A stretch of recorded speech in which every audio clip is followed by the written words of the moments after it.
قال اللہ تبارک و تعالی فی القرآن المجید أَوَكُلَّمَا عَاهَدُوا عَهْدًا نَبَذَهُ فَرِيقٌ مِّنْهُمْ بَلْ أَكْثَرُهُمْ لَا يُؤْمِنُونَ صدق اللہ العظیم وصدق رسولہ النبی الکریم صلی اللہ تعالی علیہ وآلہ وسلم۔ اللہ پاک قرآن پاک میں ارشاد فرماتا ہے، اور جب کبھی انہوں نے کوئی عہد کیا تو ان میں سے ایک گروہ نے اس عہد کو پھینک دیا، بلکہ ان میں سے اکثر مانتے ہی نہیں۔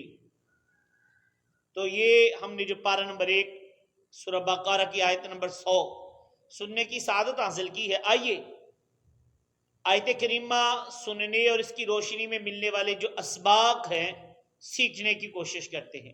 اللہ پاک فرماتا ہے أَوَكُلَّمَا عَاهَدُوا عَهْدًا نَبَذَهُ فَرِيقٌ مِّنْهُمْ بَلْ أَكْثَرُهُمْ لَا يُؤْمِنُونَ۔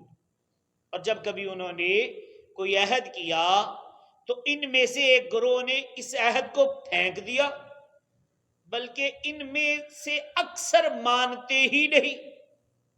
تو آیت کریمہ کا مختصر آسان مفہوم یہ ہے کہ بنی اسرائیل کی یہی عادت ہو گئی ہے کہ جب بھی کوئی عہد کرتے ہیں تو ان میں سے ایک گروہ اس عہد کو پسے پشت ڈال دیتا ہے، عہد کی کوئی پرواہ نہیں کرتا، بلکہ حقیقت یہ ہے کہ یہ لوگ توریت پر بھی ایمان نہیں رکھتے، اس لیے عہد توڑنے کو گناہ نہیں سمجھتے۔ اگر یہ توریت کو مانتے ہوتے تو کم از کم عہد تو ضرور نبھایا کرتے۔ آیت کریمہ کو گہرائی سے سمجھنے کے لیے پہلے تو عہد اور وعدے کے درمیان فرق کر لیجیے، اس کو سمجھ لیجیے۔ وعدہ وہ ہوتا ہے جس میں کچھ شرائط وغیرہ مقرر نہیں کی جاتی، اور نمبر 2 عہد وہ ہوتا ہے جس میں شرائط بھی رکھی جاتی ہیں۔ مثال کے طور پر زید نے کہا وعدہ کرتا ہوں کل آپ سے ملوں گا، یہ وعدہ ہے۔ اگر زید کہے کہ اگر تم آئے تو میں بھی ضرور آ جاؤں گا، اس میں شرط رکھی گئی کہ تم یوں کرو گے تو میں یوں کروں گا، تم آؤ گے تو میں آؤں گا، اسے عہد کہتے ہیں۔ یعنی بنی اسرائیل کے ساتھ 2 قسم کے عہد تھے۔ ایک عہد وہ جو انہوں نے اللہ پاک سے کیا، یہ وہ عہد ہے جو بنی اسرائیل سے توریت میں لیا گیا تھا کہ جب محبوب ذیشان صلی اللہ علیہ وآلہ وسلم دنیا میں تشریف لے آئیں تو تم نے ان کا کلمہ پڑھنا ہے، تم ان کا کلمہ پڑھو گے، ان پر ایمان لے آؤ گے۔ اگر تم نے ایسا کیا تو اللہ پاک تمہیں دنیا اور آخرت میں بلند درجات عطا فرمائے گا۔ اس عہد کا ذکر قرآن پاک میں بھی ارشاد ہوا کہ وَأَوْفُوا بِعَهْدِي أُوفِ بِعَهْدِكُمْ۔ پارہ نمبر 1 میں سورہ بقرہ کی آیت نمبر 40 میں اگر دیکھیں گے تو کہ اللہ پاک فرماتا ہے میرا عہد پورا کرو، میں تمہارا عہد پورا کروں گا۔ یعنی اے بنی اسرائیل، وہ وعدہ جو تم نے لیا ہے، وہ وعدہ جو تم سے لیا گیا ہے وہ تم پورا کر دو، اور اس کے صلے میں وہ وعدہ جو ہم نے تم سے کیا ہے وہ ہم پورا کر دیں گے۔ تم محبوب ذیشان صلی اللہ علیہ وآلہ وسلم کا دامن رحمت تھام لو، ہم تمہیں اس دنیا اور آخرت میں بلند مقام عطا فرمائیں گے۔ کسی نے کیا خوب کہا، کہتے ہیں بے دام ہی بک جائے بازار نبی میں، بے دام ہی بک جائے بازار نبی میں، اس شان کے سودے میں خسارے نہیں ہوتے، اس شان کے سودے میں خسارے نہیں ہوتے۔ دوسرا عہد وہ ہے جو انہوں نے رسول پاک صلی اللہ علیہ وآلہ وسلم کے ساتھ کیا تھا. جب پیارے آقا مکی مدنی مصطفیٰ صلی اللہ علیہ وسلم ہجرت کر کے مدینہ پاک تشریف لائے تو آپ صلی اللہ علیہ وسلم نے یہاں آباد یہودیوں کے ساتھ باقاعدہ تحریری معاہدہ کیا تھا. اس میں شرائط طے کی گئی تھی کہ ایک شرط یہ بھی تھی کہ اگر کوئی باہری دشمن مدینے پر حملہ کرے گا تو مسلمان اور یہود مل کر اس کا مقابلہ کریں گے. یہ دو عہد تھے، ایک اللہ پاک سے عہد اور دوسرا رسول پاک صلی اللہ علیہ وسلم کے ساتھ عہد. اب بنی اسرائیل نے یہ دونوں عہد توڑ دیے.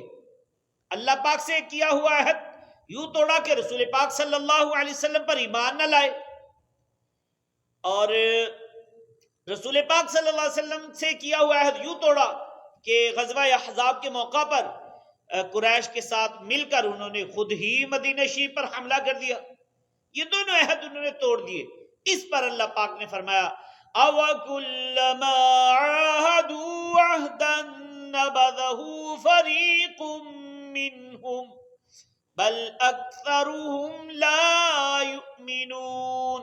اور جب کبھی انہوں نے کوئی عہد کیا تو ان میں سے ایک گروہ نے اس عہد کو پھینک دیا، بلکہ ان میں سے اکثر مانتے ہی نہیں. یعنی کیا ان کی یہی عادت ہو گئی ہے کہ جب بھی کوئی عہد کرتے ہیں تو اسے توڑ دیتے ہیں؟ حقیقت یہ ہے کہ یہ ایمان ہی نہیں رکھتے. اس آیت کریمہ میں بنیادی سبق جو ہمارے لیے ہے وہ یہ ہے کہ عہد نبھانا مسلمان کی شان ہے، اور عہد توڑ دینا یہ غیر مسلموں کا طریقہ ہے. حدیث پاک میں ہے وَإِنَّ حُسْنَ الْعَهْدِ مِنَ الْإِيمَانِ، فرمایا بے شک عہد نبھانا ایمان میں سے ہے. ایک حدیث پاک میں ہے لا ایمان لمن لا امانت لہ ولا دین لمن لا عہد لہ، فرمایا اس کا ایمان نہیں جو امانت دار نہیں اور عہد نہیں نبھاتا اس کا کوئی دین نہیں. جو عہد نہیں نبھاتا اس کا کوئی دین نہیں. تو معلوم ہوا عہد نبھانا کمال ایمان کا تقاضا ہے، اور جو بندہ عہد نہیں نبھاتا وہ سخت مجرم ہے. حدیث پاک میں ہے، ارشاد فرمایا 4 عادتیں جس میں ہوں وہ پکا منافق ہے، اور جس میں ان عادتوں میں سے ایک عادت ہو اس میں منافقت کی عادت ہے، یہاں تک کہ اس عادت کو چھوڑ دے. وہ عادتیں کیا ہیں؟ فرمایا اذا اؤتمن خان، فرمایا جب اس کے پاس امانت رکھی جائے تو خیانت کرے. فرمایا وَإِذَا حَدَّثَ كَذَبَ، دوسری اس میں جو خرابی ہے فرمایا جب بولے تو جھوٹ بولے، جھوٹ کہے. فرمایا وَإِذَا عَاهَدَ غَدَرَ، فرمایا جب عہد کرے تو اسے توڑ دے. یہ منافق کی تیسری نشانی. فرمایا وَإِذَا خَاصَمَ فَجَرَ، اور فرمایا جب کسی سے جھگڑا کرے، جھگڑا ہو جائے تو گالیاں بکے.